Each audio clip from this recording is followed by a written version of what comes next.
Welcome to the Civil Engineering Hub. In this video, we will discuss about the effect of superplasticizer in the concrete. Superplasticizers क्या होते हैं? Basically, they are the chemical admixtures that are used to enhance the workability, compaction और surface को improve करने के लिए होते हैं. Superplasticizers जो है ना, वो मेनली लिक्विड की सूरत में भी अवेलेबल है मार्केट में, पाउडर फॉर्म में भी अवेलेबल हैं. मोस्टली ये लिक्विड फॉर्म में होते हैं.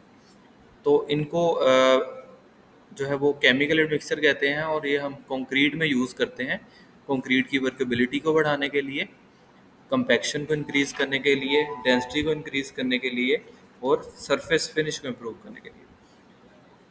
सुपर प्लास्टिसाइजर बेसिकली प्लास्टिसाइजर की इम्प्रूव फॉर्म है. ये दोनों ही केमिकल एडिटिव्स हैं जो कि कंस्ट्रक्शन मटेरियल में पर्टिकुलरली इन कंक्रीट में यूज़ किए जाते हैं टू मॉडिफाई देयर प्रॉपर्टीज़.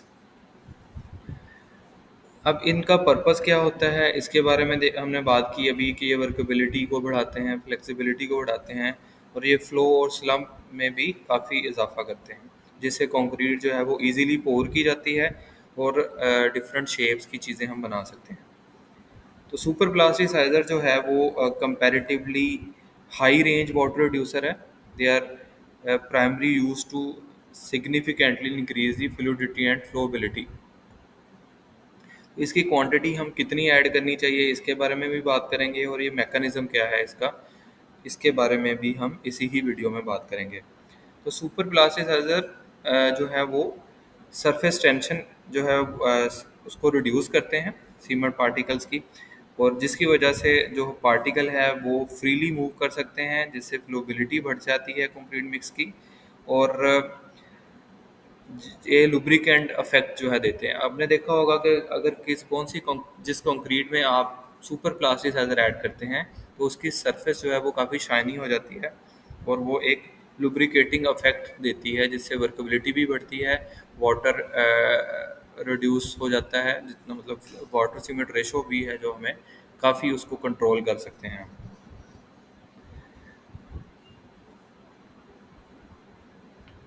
इसके अलावा हम बात करें अगर प्लास्टिसाइजर सुपर प्लास्टिसाइजर, जो मैंने अभी बात की कि ये केमिकली डिफरेंट है. तो सुपर प्लास्टिसाइजर और प्लास्टिसाइजर दोनों ही जो है वो यूज़ होते हैं as a chemical admixture, but super plasticiser की क्वांटिटी जो है वो हमें थोड़ी सी ज़्यादा रखनी पड़ती है. वो क्यों रखनी पड़ती है वो देख लेते हैं अभी कि प्लास्टिसाइजर टिपिकली जो है वो एडिशनल वाटर को मेंटेन करने के लिए यूज़ किया जाता है. इसको हम ये कह सकते हैं कि ये वाटर रिड्यूसर है, तो भी ये भी गलत नहीं होगा. तो सुपर प्लास्टिसाइजर जो हैं they are high degree workability, they provide high degree workability without the need of additional water. अब इनकी डोजेज कितनी रखनी चाहिए दोनों की, सुपर प्लास्टिसाइजर की और प्लास्टिसाइजर की. अगर प्लास्टिसाइजर हम ऐड कर रहे हैं तो इसकी रेंज हमें 0.1% से 0.5% by weight of cement add करनी होती है. बट अगर हम सुपर प्लास्टिसाइजर ऐड कर रहे हैं तो इसकी रेंज जो है वो हमें थोड़ी सी ज़्यादा रखनी पड़ती है, इसकी डोजेज हाई रखनी पड़ती है. वो नॉर्मली डिफरेंट लिटरेचर में डिफरेंट है, लेकिन नॉर्मली 1% से 3% तक हमें, या 1 to 3% इसकी रखी जाती है. वर्केबिलिटी पे इसका क्या इफेक्ट होता है? वर्केबिलिटी जैसे मैंने पहले बात की कि वर्केबिलिटी जो है वो डिक्रीज़ नहीं होती, कम नहीं होती. 30% पानी कम हो जाता है ये ऐड करने से, जिससे वाटर सीमेंट रेशो डायरेक्टली जो है वो अफेक्ट होती है. तो प्लास्टिसाइजर 15% वाटर कम करता है और सुपर प्लास्टिसाइजर 30% वाटर को कम करता है.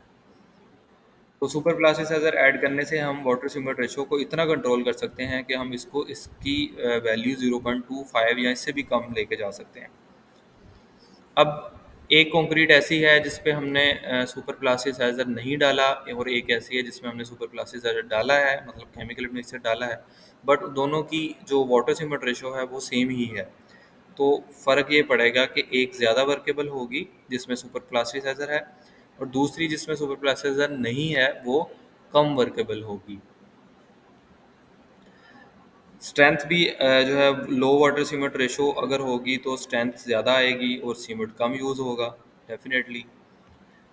अच्छा, affect of segregation and bleeding. तो अब जैसे कि मैंने बात की कि वाटर सीमेंट रेशो जब कम होगी तो डेफिनेटली ब्लीडिंग नहीं होगी, सेग्रीगेशन भी नहीं होगी, पार्टिकल्स जुड़े रहेंगे आपस में।